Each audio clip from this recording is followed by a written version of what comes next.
هلو يا جماعة، عاملين ايه؟ في فيديو تاني على مكتبي في ال 60 day challenge.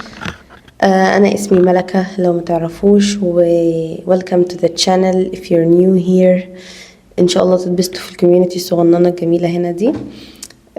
كوميونتي ولاد خالتي. هتقولوا لي ايه كوميونتي ولاد خالتك دي؟ اقول لكم انتوا ولاد خالتي، انتوا حبايبي ولاد خالتي واخواتي وكل حاجة. عشان بتستحملوني، عشان انا نفسي ساعات بحس ان انا مش هستحملني، ولكن انتوا اخواتي وتستحملوني، يعني انا ليا غيركم؟ لا. هتستحملوا ايه مثلا في الفيديو ده؟ اقول لكم ان انا مش محضره سكريبت. انا كتبت عنوان الفيديو وقلت ايه هطلع هفتح وعلى الله ان شاء الله. طيب هنتكلم ايه عن النهارده؟ هنتكلم عن الفتور المتكرر. يعني انا حاسه ان انا لما احكي عن تجربتي مع الفتور المتكرر هتفرق مع حد وبرضه هتشجعني. يلا نبدأ الفيديو.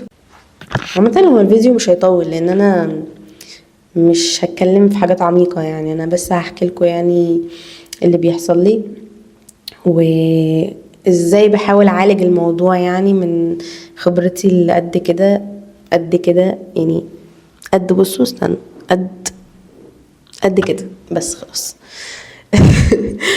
المهم انا كتير بيحصل لي فتور ايماني. يعني بيجي لي فتره ببقى مش قادره اصلي، ببقى مش قادره اقرا قران، ببقى مش قادره اعمل اي حاجه حرفيا من الناحيه الدينيه. يعني ببقى حاسه ان انا فاقده كل المعاني، يعني بيبقى دروب رهيب.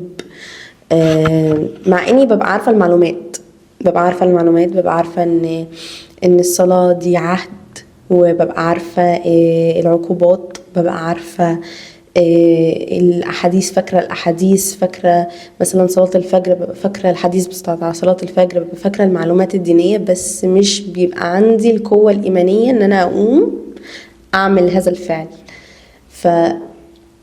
ولقيت نفسي برضو مع واحدة صاحبتي، مش برضو احنا الاتنين بنعاني من نفس الموضوع مش انا بس. لقيت فيديوهات على اليوتيوب كذا حد بيعاني من نفس الموضوع. طب نعمل ايه؟ لا نرجع نصلي ونقرا قرآن. طب ما انت مش قادر اصلا. فانا بيحصل لي كده كتير، بالذات لما انا اصلا مش هبقى محصنه نفسي. يعني ايه محصنه نفسي؟ يعني انا اصلا مش ببقى خطوه، يعني واخده خطوات زياده مثلا تبعدني عن الفتور. لا انا ببقى مثلا يا دوبك بصلي مثلا، ومثلا الاذكار مثلا، فمش ببقى مثلا ايه واخده حذري قوي من الفتور. يعني انا بحس ان هي زي لاين كده ماشي. هنا الفتور اللي هو الزيرو بتاعنا ماشي، وهنا اللي هو الماكسيمم ايمان ماشي. انا بتخيلها كده في مخي. يعني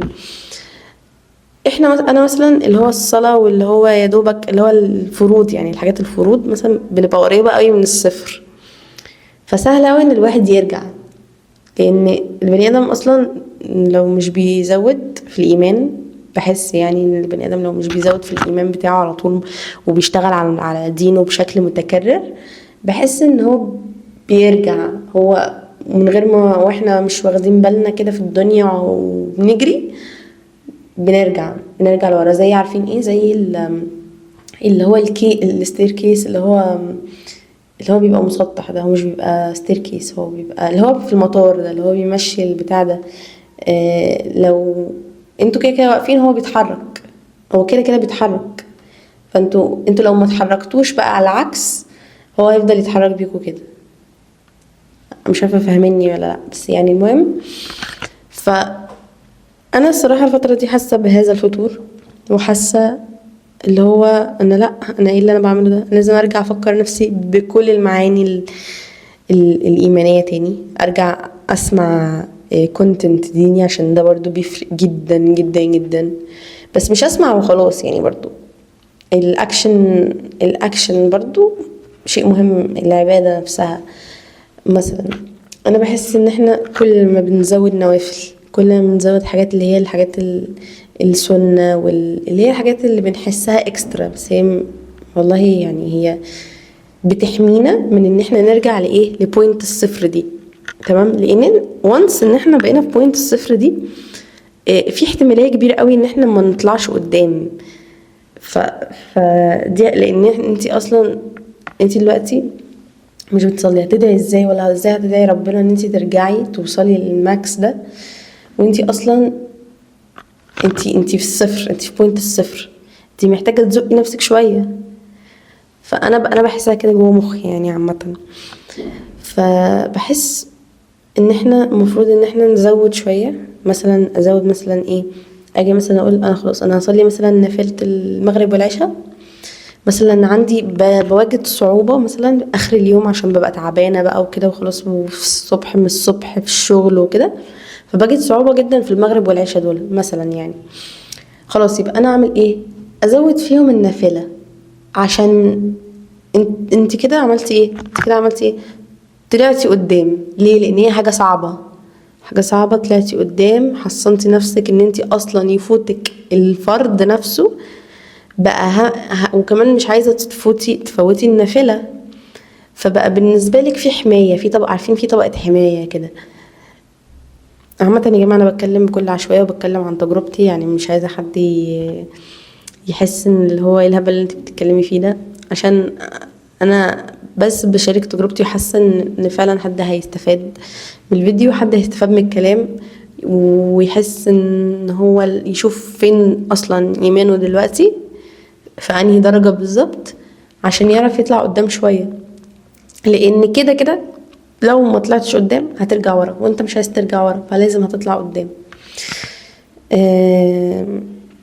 رغم فاكرين في فيديو كنت بقول لكم على موضوع الصلاة بره ده، ساعات انا خلاص فعلا كنت بدأت اتعود اصلي بره، بس ساعات فعلا ببقى مثلا بره ببقى مش قادرة. طب احصل نفسي ازاي في حركة زي دي ان انا حاسة بكسل؟ في الحالات دي بقى انا بضحك على نفسي، في الحالات دي انا بعمل ايه؟ بقول طب انا اخش اغسل وشي، افوق بس كده يعني عشان الكسل وكده.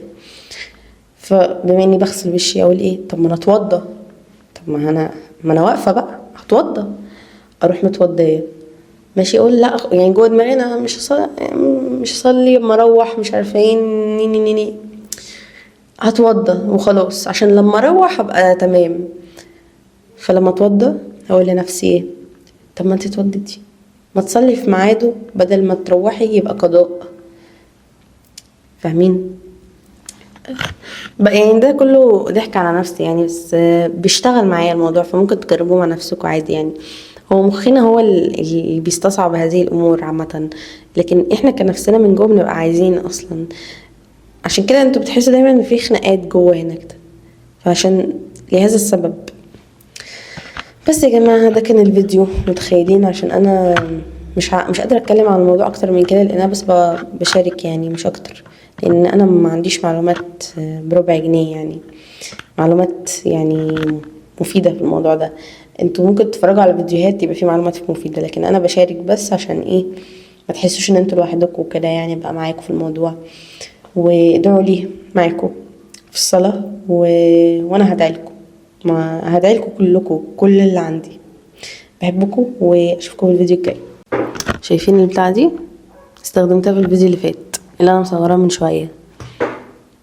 وانا بصور فيديوهات اليوتيوب كلها مره واحده بسكارفات مختلفه، عشان احس ان انا بعمل بروجرس في حياتي.